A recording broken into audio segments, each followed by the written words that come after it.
Hey, what's up, guys? Welcome back to episode 7 of For the Love of Hockey podcast. I'm your host, Dylan, and today we have a special guest on our episode. We have special guest Zack Kelly, or Amateur Analysis, on the pod with us.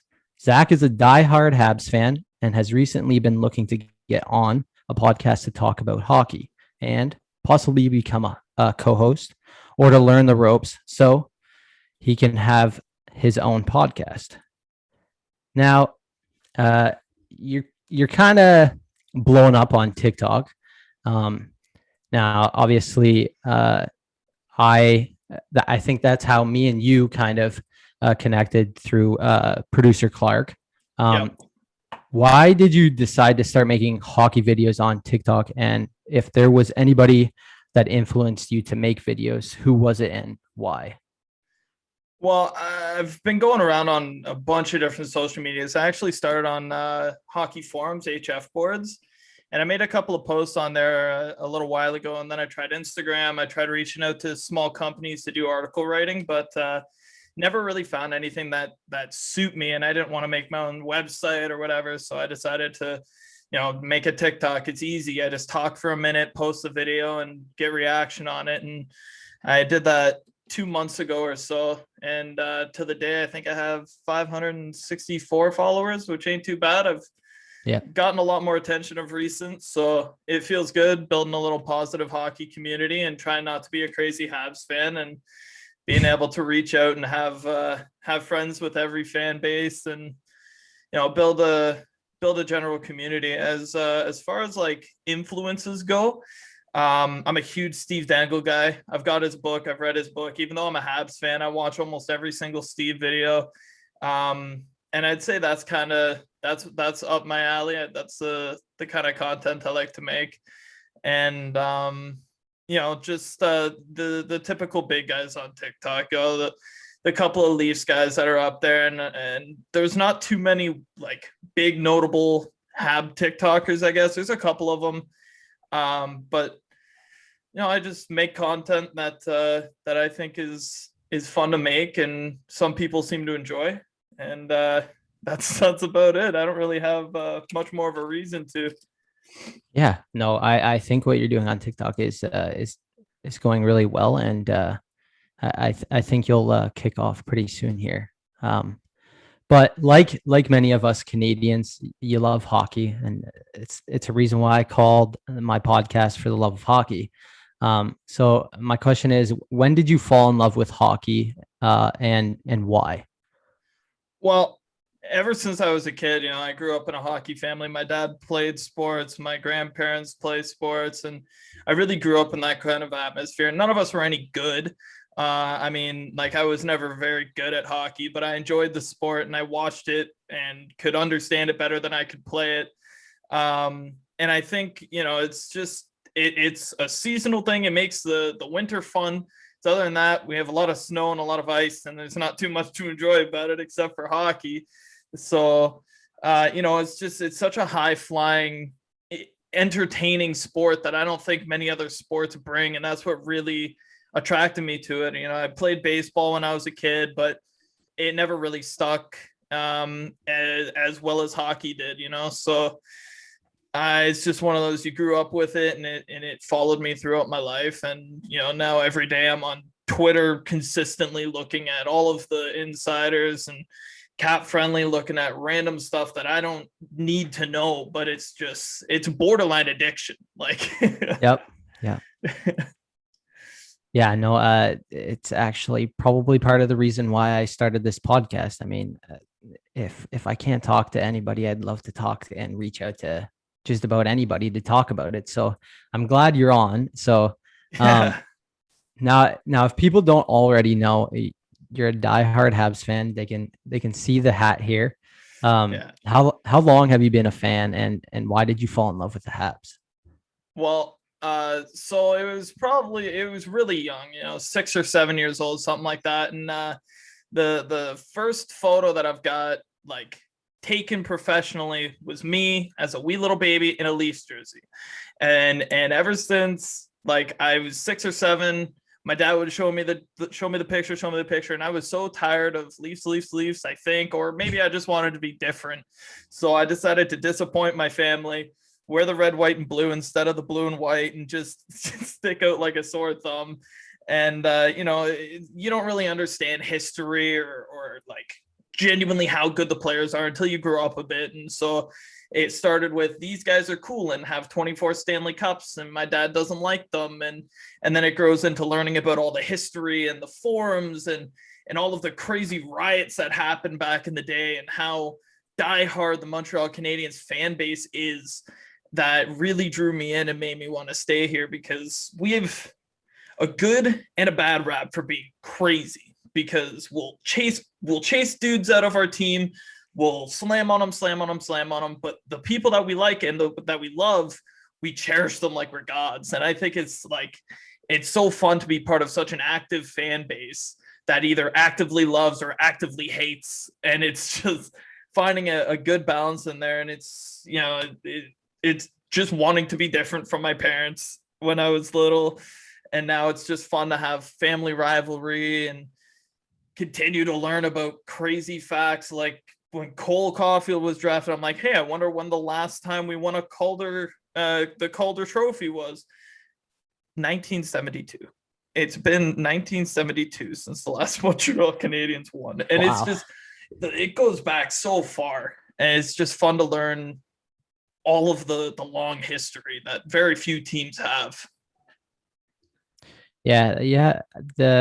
The Habs and Leafs rivalry speaks for itself, and I mean, for you to go ahead and cheer for the other team in spite of your dad is actually quite funny, to be honest. So now I have nothing but love for my parents and love for my dad, but I needed that. It's just something about it, Yeah, it's almost like if the entire household was all Leafs fans, there would almost be nothing to talk about. Like you would be talking about the Leafs, but because you're a Habs fan, you guys get to talk about how much you hate each other's teams and everything, which is kind of funny. Yeah. And, admittedly, I don't actually hate the Toronto Maple Leafs. There's, I think, only one team I strongly dislike in the NHL, and it's the Edmonton Oilers. I can't stand their team. Anyways, I love the roster that the Leafs have built. I think it's phenomenal. The dynamic between Marner Matthews and how long it's taken to get there kind of sucks. But now that they're there, they have these pieces, and I think they're phenomenal. Yeah, I wish that this happened sooner, but it's almost like it was kind of perfect timing. Like it's perfect timing for my age to be involved in it. But like, man, I feel like every team now is taking a page out of Toronto's book and just doing exactly what they did to build their team. Like you see Ottawa. Oh man. Like Ottawa in 2 years, all three of us, the Habs, the Sens, and the Leafs, are going to be competitive, and it's going to be scary. It's going to be so much fun. I mean, the Oilers not only have a couple really high-end prospects, they've got a ton of guys that are going to plug up the middle six, bottom six, like Alex Formenton, Drake Batherson, all these guys that when you think of the Senators, you think Stützle and Tkachuk and Shabbat, but there's so many other guys that they have that they're not even talking about because they're a little more under the radar. They've just phenomenally drafted. Yes, I couldn't agree more. Now, this year has been quite the eventful year for you guys. And I wanted to get your view on everything that has kind of transpired over the season. So at the beginning of the season, head coach Julian was coaching the team to a 7-1-2 record through February 2nd, then was fired from the Canadiens after going 2-4-2 in the next 8 games. Yeah. Now since hiring Ducharme, the Canadiens have gone 15-16-5, which isn't great by any means, but you guys are in a playoff spot.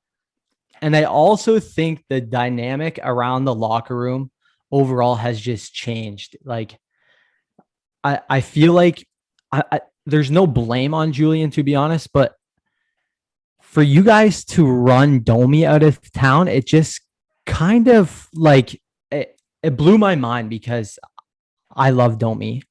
Just being from London, he's what every team I feel like dreams of having a player, just that gritty type of player, and he can score. He's his dad, but he's a goal scorer, which I really loved about him. And I never understood why he left.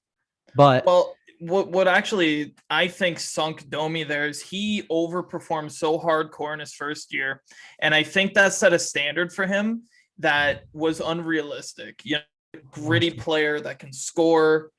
And then the next season, he didn't have the same two-way play that he did in the first year. And I think that's something that killed Julian because he's so defense heavy, which is why he was sat and why he was eventually pushed out of the lineup. So it's just the consistency. I think he will eventually find that back. He will become another gritty player, but he just didn't have it in the second year playing with us. He was trying way too much, trying to be a finesse player, and that's not him. Yeah. But I also kind of maybe feel like he was kind of forced into that role too, because you guys didn't have too many goal scorers, to be honest. So no, you can't blame him for kind of going that route either. But so my question is, with Ducharme coming in, what do you think is different about the locker room now than what it was before with Coach Julian? Yeah, so I think the biggest thing is Ducharme is a new head coach, but he's not a new face to the organization. He's been there for a while, and he did a lot of hands-on training with some guys over off seasons. So I think seeing this guy who's a friendly face get put up into this head coach position makes the guys want to try hard for him because it's his first time being there. He's taken on this big role. And for those who are listening to this that follow my TikTok, I trash on him a lot. And probably undeserving, but also deservingly, because this is probably the toughest season to come in as a new head coach. You have no practice time.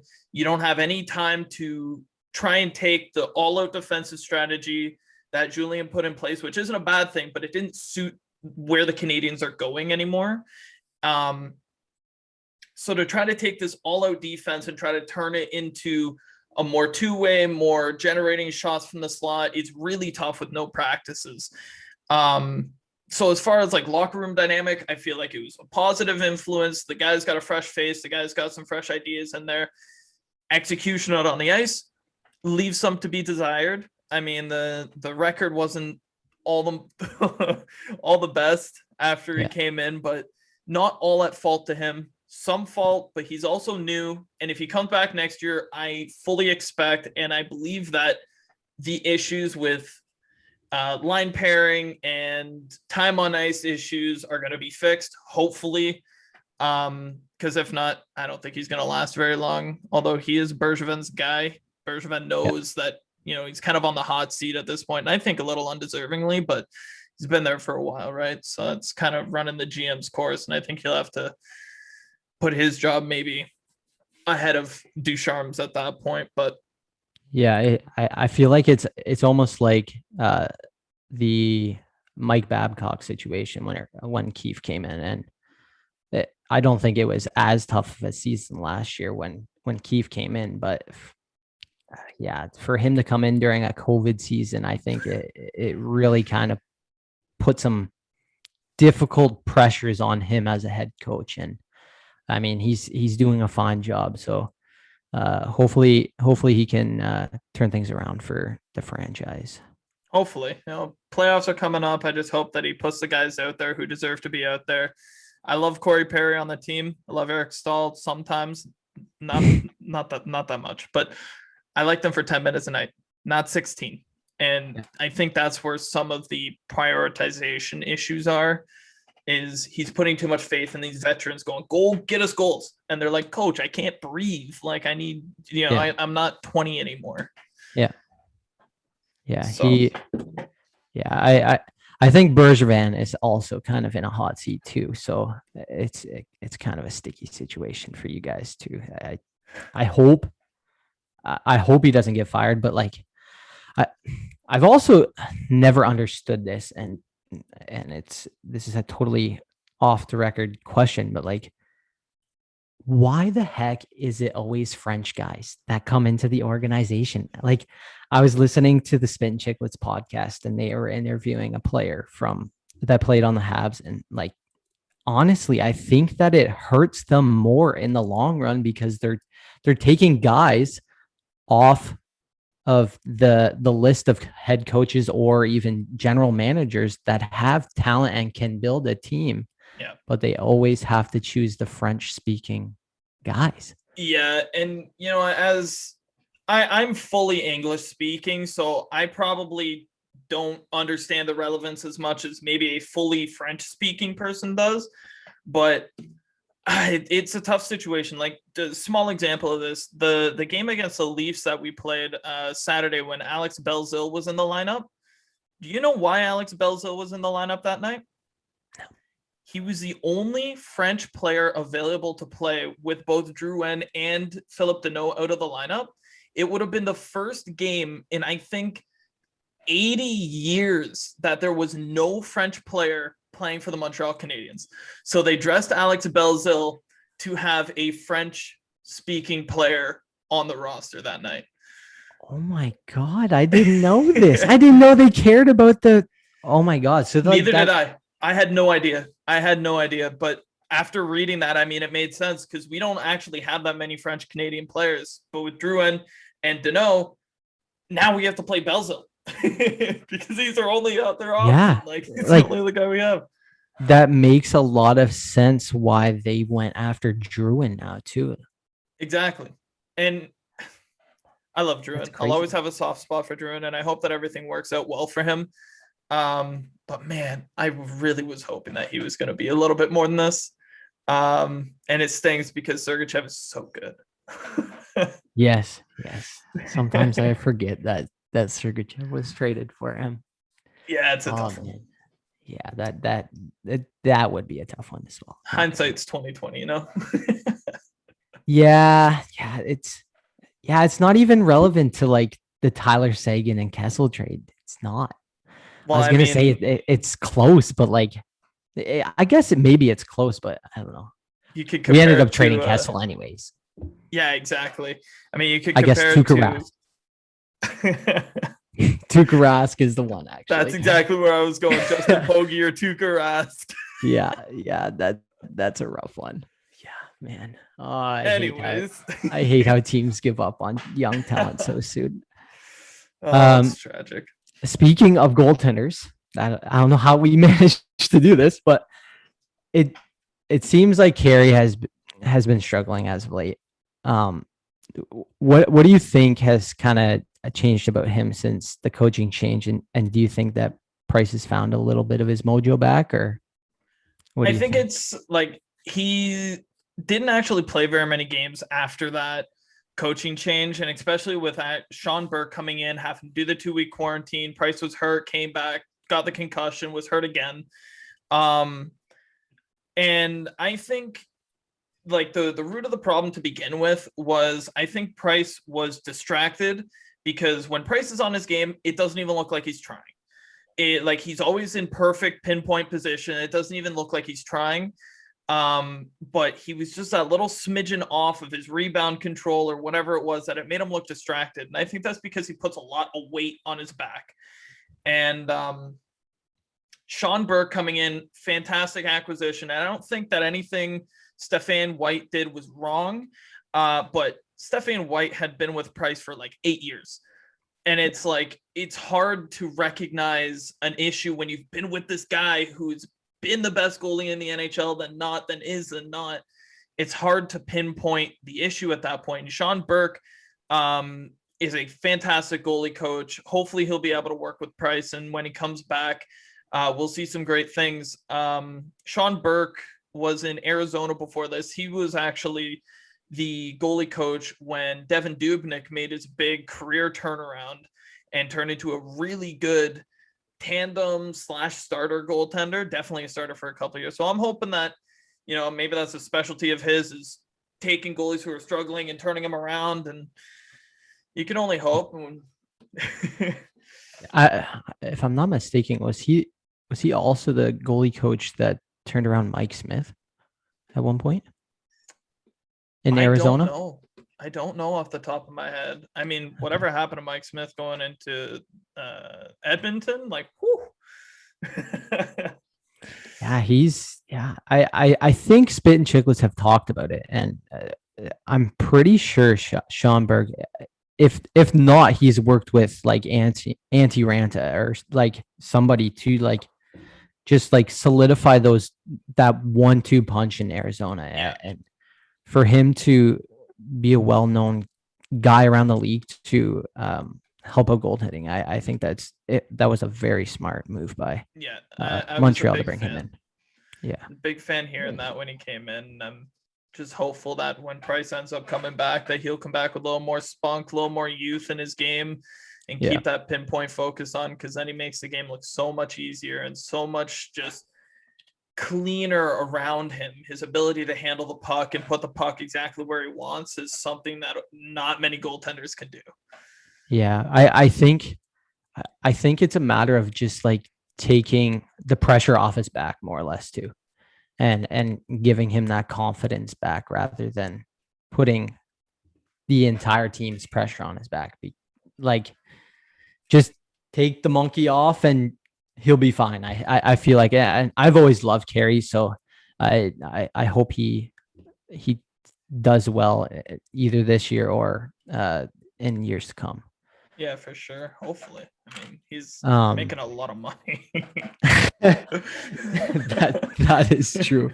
It would suck if he doesn't live up to that money, but I mean, it's the price that you have to pay for a number one goalie. Yeah, for sure. And since we put him through basically hell and back for a couple of years with nobody in front of him, it's like, okay, we'll pay you for those years too. I mean, 2014, 15, like, but yeah. Now, I think I'd be pretty stupid to not talk about this guy, Cole Caufield. Cole won the Hobey Baker Award this year as best collegiate hockey player. Now, you guys, I think you guys were pretty lucky to get Cole, not gonna lie, at 15 in the 2019 draft. No, obviously, I think his height kind of had to do with the reason why he slid. But what does it mean to have a young and exciting player on your team now, and like just that can move the puck and put it in the back of the net and just be a dependent scorer on your team? Yeah, I mean, it's been a long time since we've had that sort of a hype build up for a player coming in. I mean, we knew when we drafted him that he was going to be going to college, and there would be a couple of years until we see him. And his size obviously was definitely a focal point for why he slid. And I just remember I sat there and I watched the draft, and right from the get-go, I'm like, Cole Caufield's my guy. I want Cole Caufield so bad. And I was sitting in a call with a couple of my boys, and like, no chance he falls to 15th. Like, no one thought he was going to fall that far. And here. So, I mean, not going to say no to it. And it's so exciting because we had that wait. And as much as you don't want to wait, it makes it so much cooler when he comes in finally. And we didn't really get that with Suzuki because we traded for him. Kotkaniemi jumped right into the league. I mean, we haven't had that high anticipation. And he comes in back-to-back game-winning goals. And even when he's not scoring, he is so good on the ice, just controlling the offensive zone, that we don't have someone that has hands like him. I think he already has the best hands on the team. Obviously, there's some rough spots, giving and receiving the puck. He needs to settle the puck down a little bit, but it all comes with time. So I have absolutely no worries. I mean, he just picked up 2 points tonight, goal and an assist. We still lost, but goal and an assist. He was playing with Suzuki, which I think they're going to be such a fantastic duo moving forward. Yep.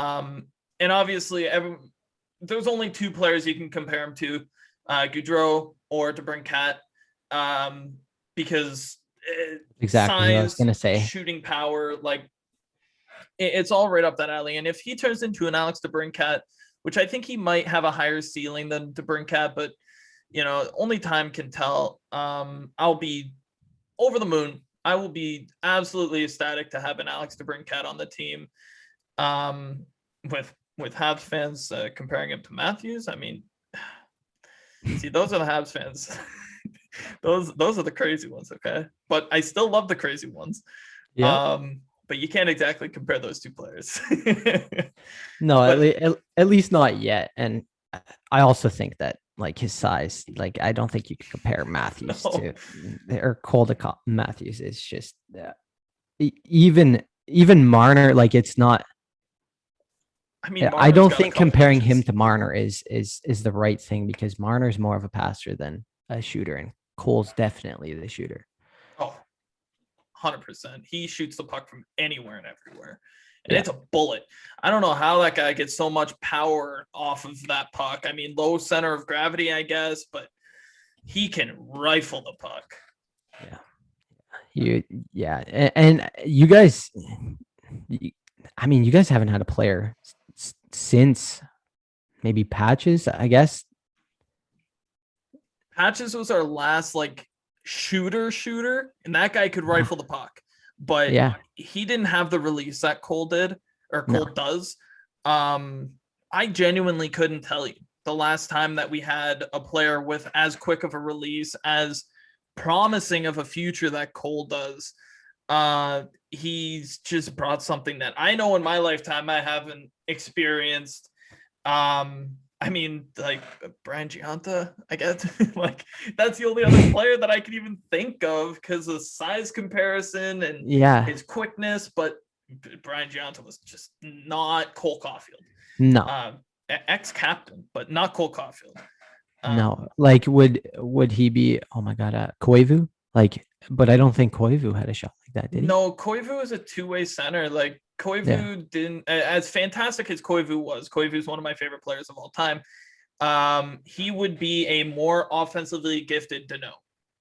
Like he was as adept defensively as Danault, while being able to also put the puck in the net, which Danault doesn't do. Oh, do I wish? But I mean, Danault does a lot for your team, so that says a lot. So it's tough moving forward to know what to do with him because he's got the contract coming up, and he's been vocal in the playoffs last year that he doesn't want to be the third center. So, and that's kind of where it's hopefully gonna graduate toward, is him being a really good third line center when Kotkaniemi eventually hopefully progresses. Suzuki is phenomenal. It just kind of looks like his defensive game is going to end up gearing him toward a third line and not a first line role. I don't know how well he'll like that. What do you think your like next year lines would be? Oh man. So I actually made a video on this a little while ago. And things have changed since then because Jake Evans is really, really fun to watch. He's really fun to watch. Yes. Jake Evans is never going to be a top 6 player. But he's a fantastic, gritty bottom 6 guy. Anyways, my lines is I believe in that video I drew them up as Toffoli, Suzuki, Caufield, Anderson, Kotkaniemi, Gallagher, Drouin, Evans or Paling, Jesse Ylonen, and then the fourth line is just like we have so many guys that we can put in there. If we re-sign Perry, he'll go there. Lehkonen, he can go there. Armia can go there. Stahl, if he gets re-signed, please don't re-sign Stahl, please. Please don't re-sign Stahl. The fourth line's just a throw up. Yeah. But I think that's going to be our top 9. That's what I would do for the top 9 anyways. Yeah, your defense isn't looking bad either. I mean, Weber, Petrie is Caden Gooley. Is he coming up anytime soon? Probably not. I think Gouli is signed. Yeah. But he was playing in the A right at the beginning until the WHL started back up and they went back to the W. Right. So I think he'll probably do W and then play a year in the AHL only because we have such a catalog of defensive prospects. It's almost sort of an issue. We don't have enough roster spots. We might, because we've got guys like Jordan Harris and Jaden Struble who are still college kids that are looking like they could be top 4 defenders. Matthias Norlinder looks like he's got a ton of talent as a good two-way defender. Probably top 4. Obviously Romanov, Cale Fleury, Josh Brook. We've got so many guys that are fighting for a spot that I think Gouli will probably end up being ahead of a couple of them, but he'll do his time in the A. Yeah, you guys.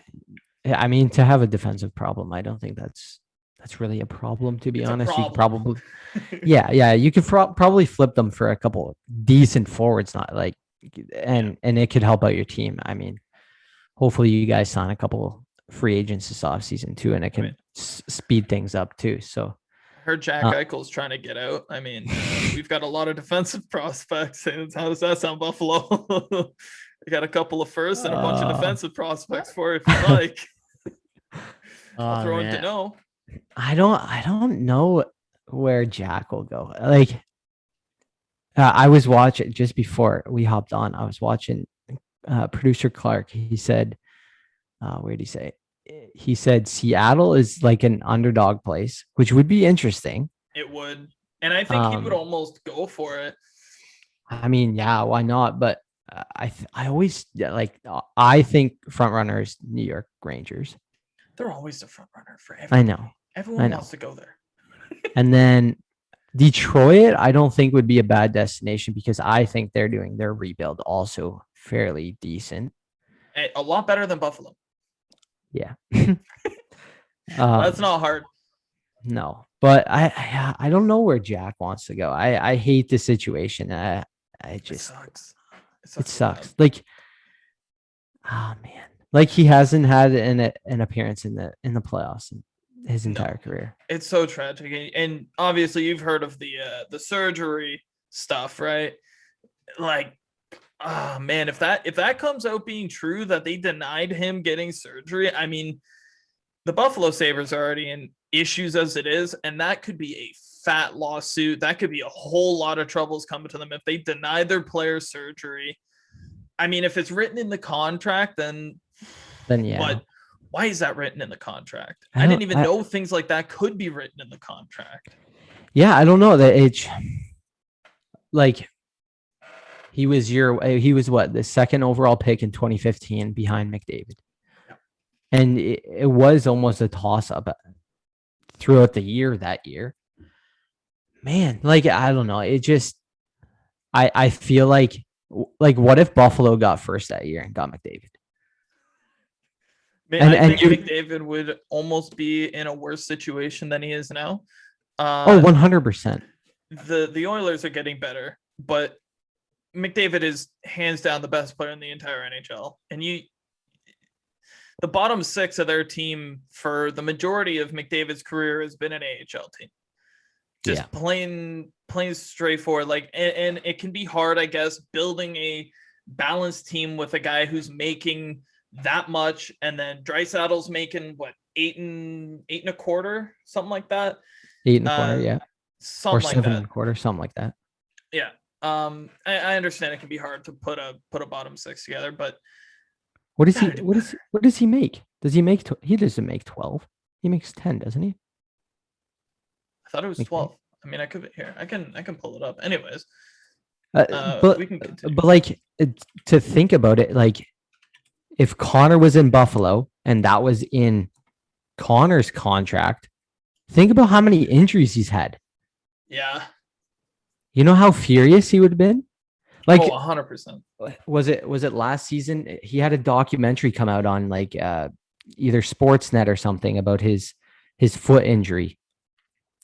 If they denied that for however long, like, it would have been a big issue. It's just, I don't know. Eh, I think the owners are a big problem. Like the owners are almost like Eugene Melnick, as bad as it sounds. Like, And like, it's not even like it's a minor injury that they denied him getting surgery for. Like, isn't it his a disc herniated disc? in Like his neck. that's bad, dude. Like that's not an injury that you can just kind of shake off and move on. Like you Yeah. can't move on from that. Also, I did look up Connor McDavid making 12 and a half. Oh, okay. But Um, like yeah. that's what 20 point whatever 20.5 or whatever or Cap hit 21. percent. No, like for him and Dre Sadel. Oh, right. Yeah, It would something be like roughly that. 20. But then Yeah. you think about Toronto and it's like, how are they doing things?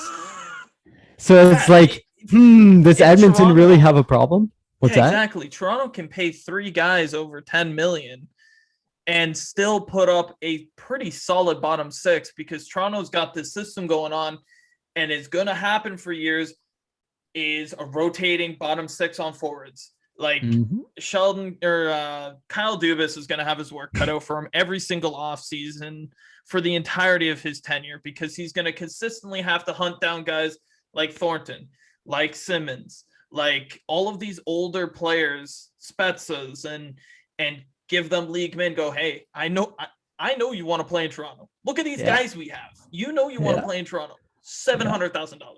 Yeah. And it's gonna have to continue going that way and just hope to get good veterans that hang on and not Eric Stahl. Don't sign Dubas if you're listening to this. Don't sign Eric Stahl. You're not going to enjoy the experience. Yeah. I'm sorry. Eric Stahl is a fantastic player and he had a great career, but he just doesn't have it anymore. No, he doesn't. But yeah, if he was being paid less, I think it wouldn't be a problem. Well, we're not paying him that much because Buffalo ate his Yes. contract Buffalo. That's basically, true. and he's expiring at the end of the year, so it is what it is. Yeah. But I think having such a long career and basically ending it in one of the worst NHL situations possible really takes a lot out of the player. And Yeah. I don't even think he'll really care if he sits for the playoffs because he knows that he waived his no move to get out of Buffalo. Yeah. Yeah. I mean, he has had an incredible career. Like Carolina. Yeah, he was in Carolina, Minnesota, and then Buffalo. Yeah, Buffalo just broke it, man. Yeah. And he was only there for part of the season. I know. Did you see his hair at the beginning of the season? Complete side note. He had the full locks going on. He looked like a wild man. And as soon as he comes to Montreal, he's cut and clean and he's looking good and refreshed. It's like he wanted to look. His image really reflected what he was going through there. That's what Jack needs. Yeah, you just gotta grow it out. It's just his is curly, so he'll just grow a big fro. Yeah. Anywho, we got a little sidetracked, but a little bit. I made a video last night, and finally the North is set for the playoffs. First round matchups are set. Leafs versus Habs, Jets versus Edmonton. What are you looking forward to this matchup against the Leafs? I think every single hockey fan is going to be keeping their eyes on this playoff series. Yeah. It doesn't look pretty for the Canadians. Okay. I'm not going to sit here and say that, oh, we're built for the playoffs. You guys aren't. Like, yes, we've built this team for the playoffs, but we're playing the Toronto Maple Leafs. They've got the best roster that they have had in years, and they are just as deep as us. Yep. And they've got higher end up top, and it's going to be an extremely tough series. But I can, like, if Montreal gets swept and knocked out, I really hope Toronto goes deep. I really do, because they've got a great team. But this is going to be such a fun series to watch that I'm really just looking forward to how hard these two teams are going to be going at each other. You might even see Matthews throw a hit. He might even throw one hit. Yeah. No, I'm looking forward to it. It's going to be a lot of fun. And, if nothing else, then I get to watch at least 4 more games this year. So Yeah. I really hope that the Canadians put up a fight, and it would be awesome if this game went deep, or if the series went deep. But it's just we're rewriting history. It's been the last Yeah. time since when? I don't. Maybe early 2000s. Long time. I think Yeah, it's even later than that. it could be. It would probably in the 90s actually, when the Canadians won the last one. Maybe. But But yeah, it's going to be a lot of fun. I mean, yeah, Anderson, Muzzin, they go hard at each other every single game. That's going to be fun to watch. yeah. And now Anderson's also managed to piss off Simmons, which was a bad move. Don't dump Simmons on the ice. That's the last guy that you want to put on the ice. Yeah. Simmons is another animal, and yeah, man, I'm looking forward to this just because of the sole purpose of the rivalry, man. This is gonna bring so much more to the season next year. It's just everything about this series is just gonna make our game so much better, and I think both of us as fans as of the opposite team have been looking for something like this. Yeah, and like with Toronto being against Boston every single year in the playoffs, it's kind of stifled the rivalry between Montreal and Toronto, because Boston has been a lot more competitive, and Boston Toronto has been the talk of the playoffs every single first round for the last bunch of years. So it's kind of Toronto and Boston are going at it, and Montreal standing off in the corner going, hey, I used to be in that conversation, and now we're back in that conversation. Whether or not we have the greatest team for it, we're here, and we're looking to make some enemies. Yes. And yeah, I think you're right. I think Toronto's built for this, and I think the playoffs are kind of built for them to go deep this year. And I mean, as long as if they make it to the third round, I'll be happy, because I think what Toronto absolutely needs is the experience. They need to go deep into it and lose it all. It seems to happen to every single team that wins the cup. You look at Tampa Bay, they lost to Columbus. You see it with Ovi over and over again with Washington Capitals against the Pittsburgh Penguins. That rivalry in itself just lived up to the hype. And yeah, if they make it to the third round, I'd be a happy camper, to be honest. Yeah, I mean, if we make it to the second round, I'm gonna, holy moly. I mean, but I also think that it's the experience will be good for you guys too. Yeah, any playoff appearances right now for us is going to be fantastic, because like Kokaniemi, Suzuki, Caufield, Romanov, all of these young kids who don't really have any sort of playoff experience. I mean, you can count Suzuki, I guess, a little bit because of what he did with Guelph-Storm, although that was in juniors. That was phenomenal. If you don't know what happened down there, you got to look it up. It'll take me forever to explain now, but that was such a grind, and he carried that team. But none of these players really have that. And if they're able to get into the situation as already being big parts of the team, big leaders on the team, that could put so much experience and so many years on guys like Suzuki, who are going to be playing a prominent role in the playoffs.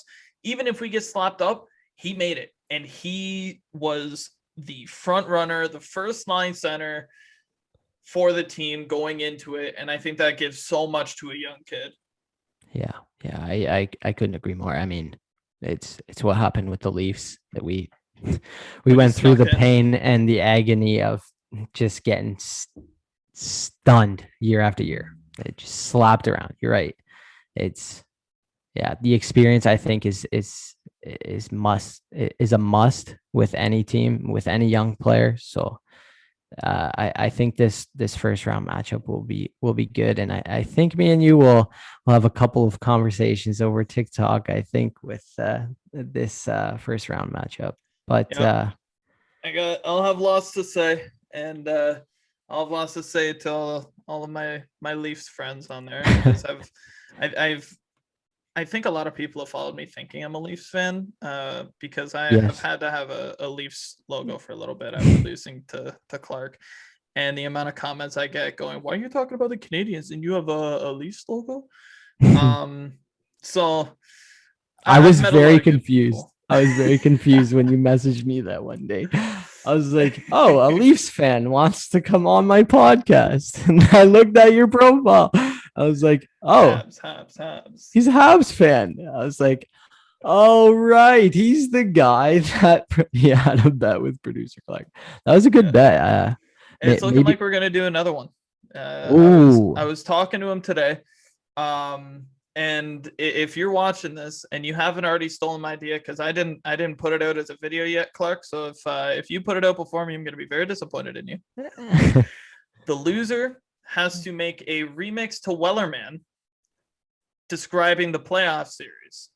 Nice. So if the Habs lose, I will get my Wellerman on and cry because I'll have to talk about the Leafs blasting the Habs. But in the chance that I have to have the glorious viewing and footage of producer Clark singing about the Canadians beating the Leafs, makes it worth it. Yep. Yes, it does. The reward to the loose to reward ratio, I think, is worth it. Risk to reward. That's what I was looking for. Yeah, exactly. Well, I would like to just thank you for this incredible episode. It was truly an honor to get to know you more and to talk about the sport that we love. Yeah, for sure. It's a ton of fun. I'm glad that I got to pop your podcast cherry. So again, thank you, and I hope to have you on soon again, and we'll talk more Leafs Habs rivalry. Maybe I'll have you back in a week or two so that Sure. we can recap that entire first round there. Talking about the playoffs, I will be on. This is a huge, huge series, and 1 minute videos. I'll have to make 100 million of them on TikTok to fully talk about everything that I want to about the series. So I'm more than willing to come back on. Awesome. Well, thank you again, and yeah, peace. Peace out.